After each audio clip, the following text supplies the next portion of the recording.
하나님께서 여러분에게 오늘 삶 가운데 은혜 베풀어 주시기를, 평강 주시기를 주님의 이름으로 간절히 축원드립니다. 빌라도와 유대인들 그리고 예수님 사이에 이야기가 계속 이어지고 있습니다. 빌라도는 관정에서 예수님을 붙잡아 두고 있고, 또 유대인들은 바깥에서 예수님을 십자가에 못 박으라 라고 외치고 있습니다. 살고 죽이는 권세를 가졌다는 이 빌라도가 예수님께서 죄가 없으시다는 것을 알면서도 어쩔 수 없이 이 유대인들의 요구에 따라 예수를 넘겨줍니다. 빌라도가 유대인의 요구를 거부할 수 없게 되었습니다. 예수님은 이렇게 하나님의 어린 양의 그 길을 한 걸음 한 걸음 걸어가십니다. 예수님은 사람들 손에 있지만 실상은 하나님의 인도하심 가운데 지금 길을 걸어가고 계십니다. 모든 이 이야기의 배후에는 하나님이 계시고 그 아들 예수님과 하나님께서 함께 하시고 하나님께서 재판장이 되어주십니다. 빌라도가 예수님을 끌고 나왔습니다. 그리고 재판석에 앉았습니다. 이제 십자가의 형의 그 판결을 내리려고 합니다. 그런데 이때는 유월절의 예배일이다. 공교롭게도 이 시간은 유월절을 예비하는 그런 날이었습니다. 제6시는 오늘날로 보면 정오를 의미합니다. 유월절 예비일에는 이 사람들이 하는 일이 있는데 그날 밤에 먹게 될 양을 잡는 바로 그 일을 유월절 예비일에 합니다. 원래 율법에서는 밤에 양을 잡아야 합니다. 그런데 예수님 시대에는 명절에 예루살렘에 오는 순례자가 너무나 많았기 때문에 정오부터 양을 잡기 시작했다고 합니다. 유월절 양에 관한 이스라엘의 율법은 출애굽 때에 생겼죠. 출애굽기에 그 유래가 있습니다. 그 옛날 출애굽 당시에 하나님은 이스라엘 백성들에게 친히 말씀하셨습니다. 이스라엘 백성들은 죽음의 심판이 오기 전에, 그 재앙이 오기 전에 어린 양을 잡아서 그 피를 문설주에 바르고, 그리고 그 어린 양을 그 집안에서 온 가족이 다 먹도록 그렇게 하였습니다. 그래야 죽음의 재앙이 넘어간다고 해서 유월절, 넘어간다라는 절개 유월절이라고 불렀죠. 하나님께서 말씀하신 어린 양의 그 살과 피가 자기 백성을 보호해 주신 것입니다. 그리고 그 죽음을 넘어서야 출애굽 백성의 행렬에 동참할 수 있게 되는 것이죠. 이제 예수님은 새로운 출애굽을 위한 어린 양으로 지금 이렇게 오셨음을 알게 됩니다. 그 옛날 세상에 내려졌던 죽음의 재앙이 지금은 죄 없으신 예수 그리스도에게 부어지실 것입니다. 어린 양이신 그리스도 안에 거하는 자가 이제 죽음을 피할 것입니다.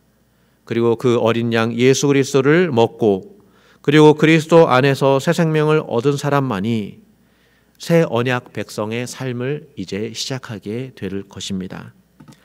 이제 새로운 유월절을 넘어가면 새 하늘과 새 땅을 향해 가는 그 길이 열릴 것입니다.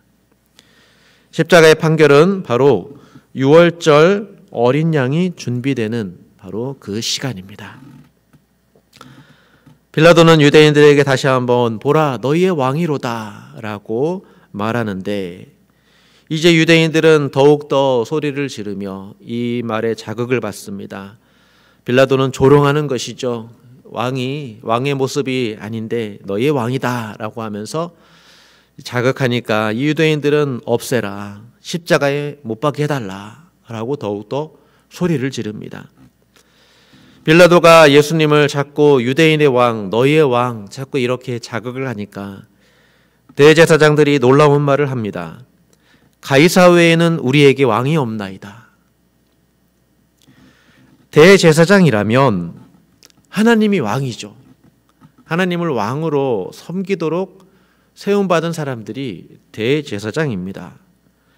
하나님을 왕이라 말해야 옳습니다. 하나님의 율법을 맡아서 백성들에게 옳고 그름을 분별해주고 가르쳐줘야 될 그런 대제사장이 자기의 입술로 하나님을 부인하는 말을 하고 있습니다. 자신은 하나님의 백성이 아니다 라는 죄를 지금 고백하고 있는 셈입니다. 우리는 가이사의 백성이다 라고 말하는 것이죠. 모순이죠. 그동안 예수님을 신성 모독이라 하면서 이스라엘의 하나님의 그 하나님 되심을 지키려고 했던 이 대제사장의 종교 지도자들의 이 모든 것이 사실은 하나님을 섬기는 것이 아닌 것입니다. 하나님을 거부하고 있는 것입니다. 가장 고상한 종교가 실상은 칠흑 같은 어둠이었다라는 그 정체를 드러냅니다. 예수님 앞에서 대제사장이나 빌라도나 똑같이 어둠입니다. 둘 다 어둠이라는 본질을 예수님의 십자가 앞에서 다 드러내 보여주고 있습니다. 로마라는 권세는 죄 없는 사람을 보호해주는 그 권세를 포기했습니다. 죄 없는 자를 죽음에 넘겨줬습니다. 대제사장은 겉으로는 하나님을 섬긴다 말을 해왔지만 그러나 그 속은, 그 마음은 세상의 왕 가이사를 섬기고 있다라고 말하고 있습니다. 이렇게 십자가는 세상의 죄와 어둠을 드러내십니다. 이제 예수님은 십자가형을 받고 자기 십자가를 지시고 골고다로 가십니다. 요한은 십자가를 지고 가시는 예수님의 모습을 담담하게 그려내고 있습니다. 예수님이 십자가를 지시고 골고다로 가셨고 거기서 사람들이 예수님을 못 박았다라고 이렇게 기록하고 있습니다. 요한이 관심을 기울인 것은 십자가에 달린 예수님 그 머리 위에 써진 명패였습니다. 팻말이었습니다. 나사렛 예수 유대인의 왕, 이 팻말에 대해 관심이 있었습니다. 십자가에 높이 들려 있었기 때문에 많은 사람들이 이 팻말을 읽었습니다. 히브리 말을 아는 사람들도 이 팻말을 읽었고 로마에서 살던 사람들도 이 팻말을 읽었고 또 헬라 지역에서 헬라 말을 쓰는 사람들도 이 팻말을 읽었습니다. 온 세계 각지에서 온 예루살렘 이스라엘 사람들이 다 이 팻말을 읽었습니다. 이 팻말은 예수님을 향한 조롱이었지만 그러나 실상은 온 세상을 향해서 하나님의 진리를 선포하고 있습니다. 십자가에 달리신 이분이 진실로 하나님이 높여주신 이스라엘의 왕이라는 것이죠. 대제사장은 자칭 유대인의 왕이라 변경해달라고 합니다. 자칭이라는 말을 붙이려고 합니다. 아무래도 십자가에 달린 예수를 유대인의 왕이라고 부르기에는 유대인으로서 너무 모욕감을 느꼈던 것 같습니다. 우리의 왕이 아니라 자칭 왕이라는 것이죠. 빌라도는 이에 거절합니다. 빌라도는 실제로 예수님을 통해서 이 유대인들에게 모욕감을 주고자 했습니다. 나는 나의 쓸 것을 썼다 하면서 이것을 거절하죠.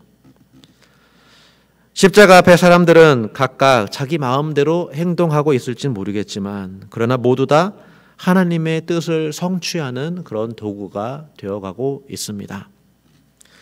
빌라도는 비록 조롱하는 말을 하였지만 예수님은 유대인의 왕이시다라는 그 증언을 하였습니다. 대제사장은 예수가 많은 사람을 구하기 위해서 죽어야 될 그 한 사람이라고 증언했습니다. 세례 요한은 예수님을 보고서도 세상 죄를 지고 가는 어린 양이다 이런 말씀을 했고 예수님은 스스로 자신을 믿는 자에게 주시는 내가 주는 생명수 그리고 내가 주는 살과 피 그 모든 것들을 예수님께서 또 친히 말씀하셨습니다. 예수님은 이 모든 증언과 자신의 말씀을 이제 십자가에서 성취하십니다. 세상에 영생을 주시기 위해서 십자가에서 죽으십니다. 대속을 성취하시고 선물을 주시기 위해서 예수님은 높이 들리십니다. 우리는 이 십자가 앞에서 한번 우리 자신을 생각해 봅니다.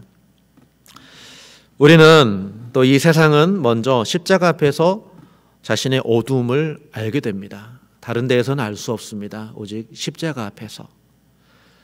다른 데에서는 빌라도는 참 로마의 충신이고 또 대제사장은 하나님의 제사장이지만 그러나 십자가 앞에서 그 어둠이 다 드러나게 됩니다. 예수님처럼 자기 십자가를 지고 주님을 따르는 길에서 우리는 우리 안에 있는 어둠을 보게 됩니다.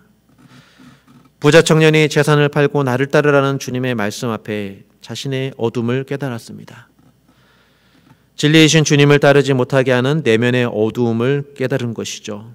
그리고 사랑의 종로를 타라라는 주님의 말씀, 그 앞에 우리는 종로를 타기 싫어하는 우리 내면의 어둠을 깨닫게 됩니다. 십자가 앞에서 죄인임을 인정하려 하지 않는 우리 안에 있는 그런 어둠, 그러나 오직 주님만이 빛이시고 높이 들리신 십자가가 우리의 어둠을 드러냅니다.